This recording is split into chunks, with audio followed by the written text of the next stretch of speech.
You're listening to The RealWealth Show with Kathy Fettke, the real estate investor's resource.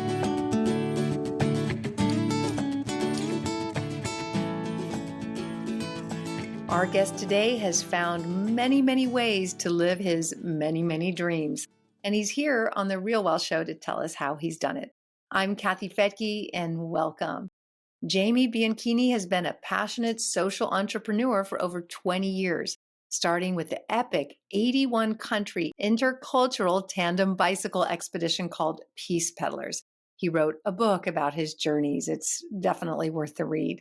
And he continues to choose a very exciting life and is going to tell us how he's doing it. Jamie, welcome to The RealWealth Show. Good to be back.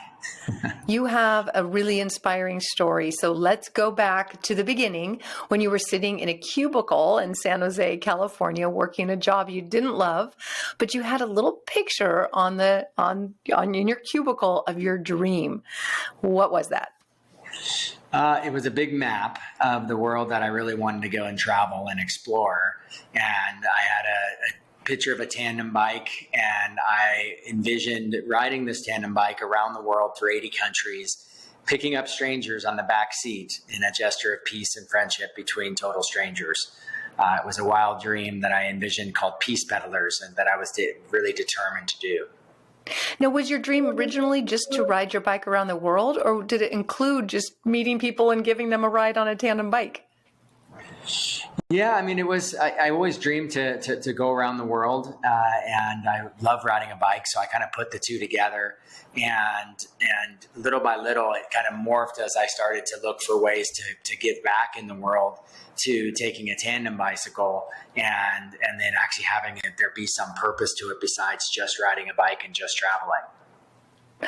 Yeah, so I remember stories of where you were riding your bike through Africa, and some people had never seen a bike, let alone gone on one, and you would ride people from village to village.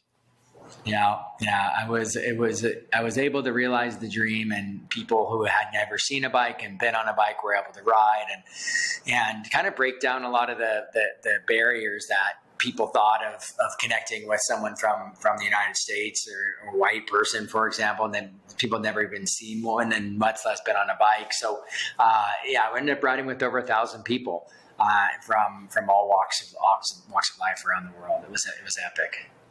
And while you were there, it turned into a charitable vision. It didn't start that way. It was the idea of meeting people around the world and letting them ride on your bike, but then it became something bigger. Yeah, what happened was, like, being on a bicycle, you're in the most vulnerable situation possible, right? I don't have a shell of a car or a bus around me. I'm completely vulnerable, and there were times where I was lost, sick, scared, alone, and every single time, total strangers, would come out of nowhere and help me.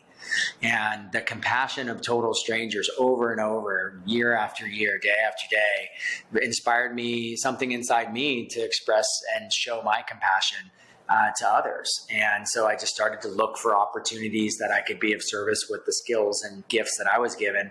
And little by little, that turned into all sorts of just amazing things with just the intention to be of service.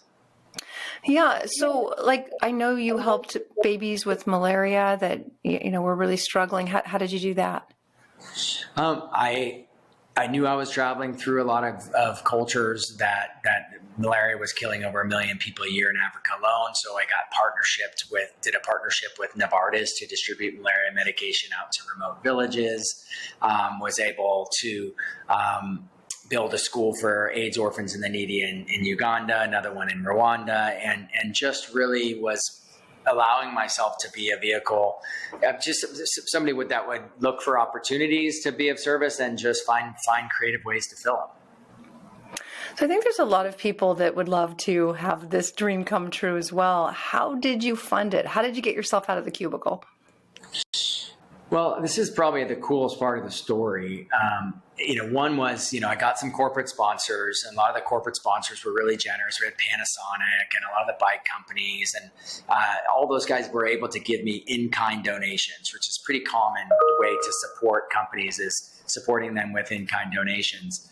But nobody was really able to donate cash. Like I needed cash to fund the trip, and I was saving some money, but I needed like long-term recurring cash to fund the trip.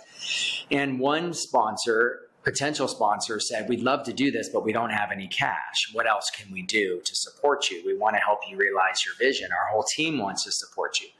And I said, well, what if you signed over your internet service, your phone service, your conferencing services, and all your technology services over to me as your partner, and then those technology providers will pay me every month after month, year after year. And he said, well, if it's not going to cost any more, why wouldn't I do that? That's a no-brainer. So he signed over, he basically took the same services, the internet, the various technology services, and signed those same services over to me. And while I was traveling, I was able to have recurring amount of donations come into us, paid for by these technology providers. And as that company grew from 15 to almost 500 people, that amount of money, it kept growing. And so I was able to fund the majority of the ride with nothing more than the expenses that company had to pay anyways. Amazing. Okay. Well, eventually you found yourself a wife. Yeah. In the European part of the trip, right? Was she somebody who just wanted to ride along with you? I met Christina actually in Argentina. She's from Barcelona. I was in Argentina at the end of my ride, and I'd done 7 years in about 70 countries or so. And we met. She came on the back of my bike for a short ride, and she just stayed on for about 20 days and rode with just the same pair of underwear, 2 pairs of underwears and 2 pairs of shirts, and I was able to stay on for 20 days with that. So that was a sign that she was a keeper there. And then she ended up staying on and coming back on again all the way through Paraguay, and then went back to her base camp in Brazil, then came back again to Chile and Peru, Ecuador, and Colombia. And we ended up conceiving our first child somewhere in Ecuador, and we're pregnant with our first child by Colombia. Wow. Does that child have a passport from there? No, he has a passport from Spain and the U.S. Okay. Okay. All right. So at some point, once your family grew, you have 3 children now, you came back to the U.S. So what happened next? We came back to the U.S. I started a couple different businesses, really kind of have dedicated myself to the kind of social entrepreneurship and businesses as a force for good, just based on everything I experienced out in the world. And so I started a B Corp in 2015 called Ludella. It was the world's first candle that had a mission behind it to bring books to underserved communities via libraries. And I sold that company in 2019, and then since then COVID hit in 2020, and when COVID hit, my wife and I decided to start another B Corp, which is called Purpose and Expenses, where we're using the same model that I used when I funded that trip around the world that helped create a lot of impact out in the world, which was helping companies to use their expenses to help create impact, turn expenses that you have to pay anyways, whether it be for email expenses or whether it be for internet or phone and all these various expenses that companies have to pay, and turn those into recurring impact and recurring donations to nonprofits. So we've had that company going for a little while now with about 6 clients now, and now we're just scaling that up right now, and it's a very exciting ride. And RealWealth was one of your test companies. We're proud to say we've been a part of your startup. Why don't you tell us what you've done for RealWealth? Yeah, so RealWealth fortunately was our pilot customer, where we came up, we said, okay, we've got this proof of concept that we tested out while I was traveling around the world, but how would it work in a real company? So RealWealth, being Kathy and Rich, were willing to help us look at, first we looked at where are you spending money? Like, every business spends money on operating expenses. Technology is a big bucket of expense for many companies, including telecommunications, like your phone, your internet, your conferencing, your email, your DocuSign, all these different areas that you spend money to operate your business. So little by little with your company, we started with telephone service, and we're able to go in and look at your telephone service, save you a nice chunk of money on the service, but also turn it into a recurring donation. So every time you guys are paying money for the expense you have to communicate with your customers and your team, it's actually creating a recurring donation to Operation Smile. And so we created a $500 recurring donation under nothing more than those expenses. So we did the same thing with your webinar service that you use to broadcast all your webinars. That creates a recurring donation. So every webinar, every phone call, now every email that you send is now purpose powered. And now we're doing your DocuSign and your, I believe your QuickBooks as well. So going little by little and looking for where there's opportunities where a company is spending money, and find a way to take a percentage of that and have a percentage go to the charity of your choice. Yeah, very cool. We're excited about what you've done to help us contribute more.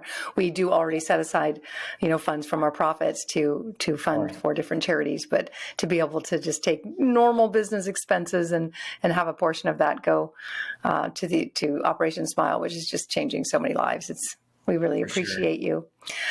All right. Well, let's talk a little bit about real estate, because it was a few years ago you were kind of wondering where you should buy, and it was time to settle down. You were looking at Tahoe, I think maybe even Southern California, and you ended up in Oregon. So you kind of lucked out. You did it right before. I mean, it's been booming there for a while, but you got there right before it really boomed recently, didn't you? Yeah, we did get very blessed to get our house. In fact, we signed for our first home. We were definitely vagabonds. We signed for our first home on the day that COVID locked down on March 20th in 2020. So we signed with masks on and gloves, and we had to move houses with no movers because we couldn't find movers. And so our kids had bloody fingers, and we were trying to move into our new house that way. But yeah, we're very fortunate to get in when we did. Wow. Amazing. And when you travel, you've been able to maximize that too. And you put it on short-term rental when you're traveling, right? We do. We're very blessed. In fact, right now it's in the short-term rental because my family's out traveling, and I'm kind of in a bit of a travel mode myself. So it funds our travel, being able to have a short-term rental permit with the house, so we can go out and enjoy without hitting the family budget too much. What's it like to rent out your home as a short-term rental? I haven't done that. It scares me a little bit. But what's it like to have other people in your house? Because I think that's really cool that it can fund all your travel. Yeah. For us, I've done a lot of traveling and lived in people's homes before. And Christina has done a lot of traveling and lived in people's homes. So we've had people, we have a different relationship with our things, so to speak, right? And our relationship with material things in general. And our space as well. So we've always had couch surfers come into our place. We've always opened up our house to home exchange. So we've always been really open and flexible with people coming into our home. So for us, it's unlike a lot of people. I think we don't have that many barriers.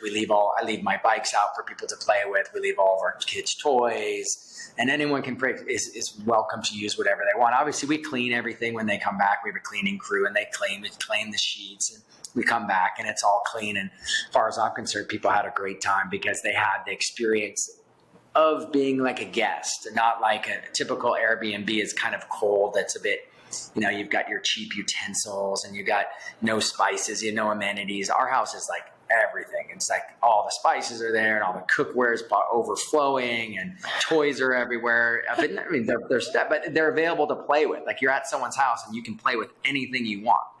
You can't go in our closets to play with our toys and play dress up. Do you lock your closets, or do you just... We actually don't lock it. We have a locking area for some valuables. We don't lock our closets. We figure if someone wants to play dress up with their clothes, I mean, it doesn't hurt me any.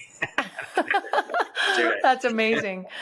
And does it fully pay for the travel, or do you have extra cash flow after? Yeah, no, we have extra cash. We use it to pay off a lot of expenses that end up piling up in the summertime because we play a lot. So it's plenty extra. It's a good Airbnb. Like we work really hard to make it really special and to put our hearts into the brand of what we're doing, of letting people use our toys, letting people use our kayaks and our stand-up boards and all of our stuff, which makes it so that the guests don't have to borrow that, go rent that stuff, wait in line, return it, sign forms, and all the lugging. They don't have to do any of that. They just show up and play, and everything's just there, as if you're a Ben Local. You have all the same toys a Ben Local would have. So then they'll pay a premium for that because it saves them time. So we kind of found a niche.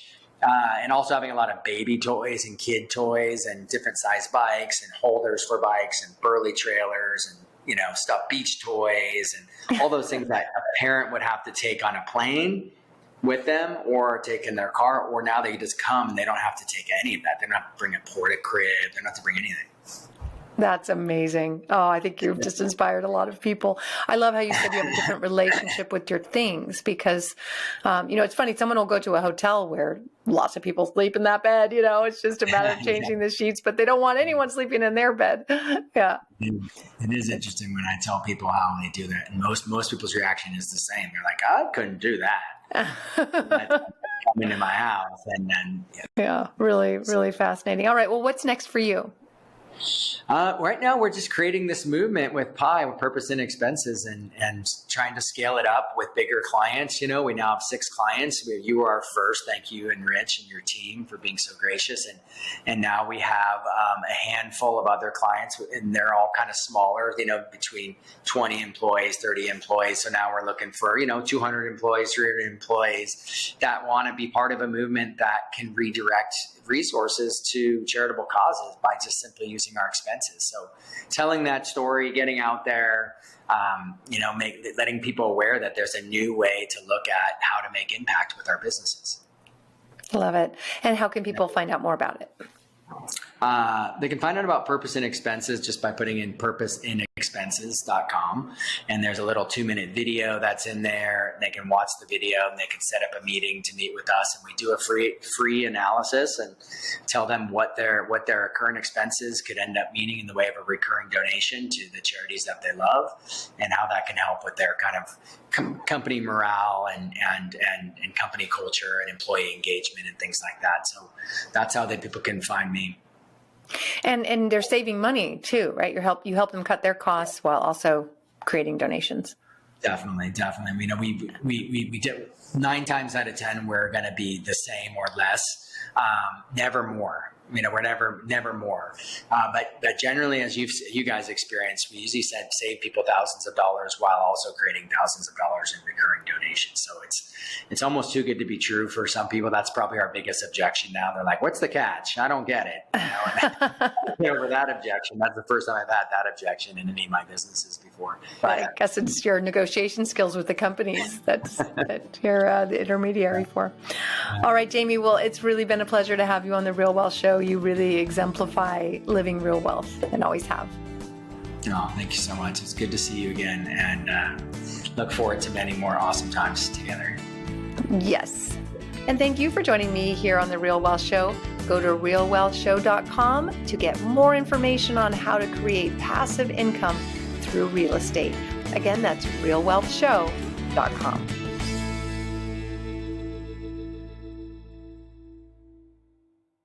The views and opinions expressed in this podcast are provided for informational purposes only and should not be construed as an offer to buy or sell any securities or to make or consider any investment or course of action.